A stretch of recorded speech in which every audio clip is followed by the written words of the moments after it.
Watching News at Prime, let's bring you this story now. The South African Airways has cancelled some flights, including to Perth, that's in Australia, Nigeria and Brazil. This is due to a wage strike by pilots. The South African Airways Pilots Association initially demanding a 30% hike, but they later reduced this demand to 15.7%, but the carrier is not moving from its 8.46% offer. Business reporter Ntokozo Khumalo has these details, and it sets the tone for the conversation we're about to have next. Just over 40 pilots showed up for strike action outside the South African Airways headquarters at Airways Park. That's after negotiations with the airlines failed to take off. The pilots say SAA is being disingenuous about the 30% increase they originally demanded earlier this year.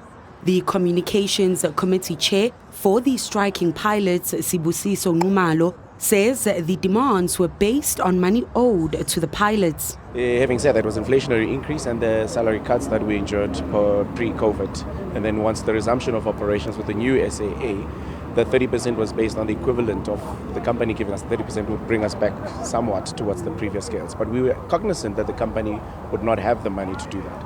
He adds that the pilots are trying to work with the airline as they are passionate about its success and passengers. The conditions were an improvement in our working conditions and our conditions of employment. Safe to say that once we've reached that, the company, we've been engaging with them since May on this matter, and it was a back and forth that only comprised of 4.5 days in 8 months. To a point that we submitted a number of proposals, and some of these proposals were actually at no cost to the company. And some of these proposals were actually going to fund the increase for the company as well. While flights seemed to be jetting off as usual in the morning, with both domestic and international passengers checking in for their flights seamlessly, things were very different by midday. Passengers told us the airline sent messages about cancelled flights late at night, and some commuters missed the message altogether until arriving at the airport. Flights cancelled include those to Australia, Sao Paulo, Brazil, and Nigeria. SAA will have to pay to accommodate passengers whose flights were cancelled, some only getting the next flight in a few days.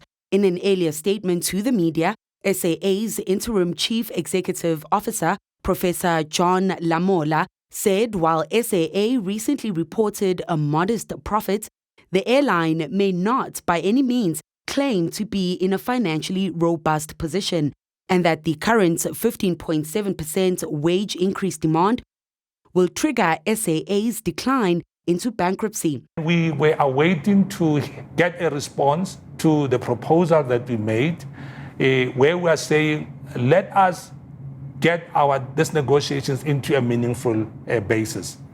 The pilots came to the negotiations demanding a 30% increase.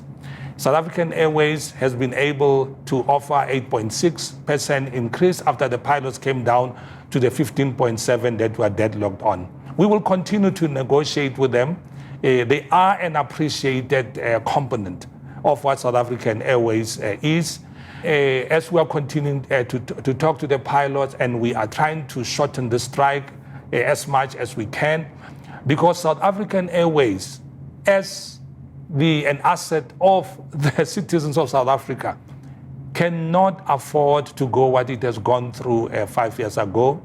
We have to balance what we can offer the pilots to ensuring that the business does not find itself where it will again not be able to sustain itself operationally.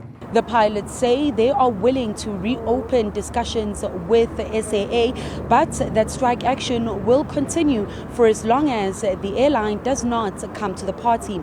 For Newzroom Afrika on Channel 405, I'm Ntokozo Khumalo in Kempton Park.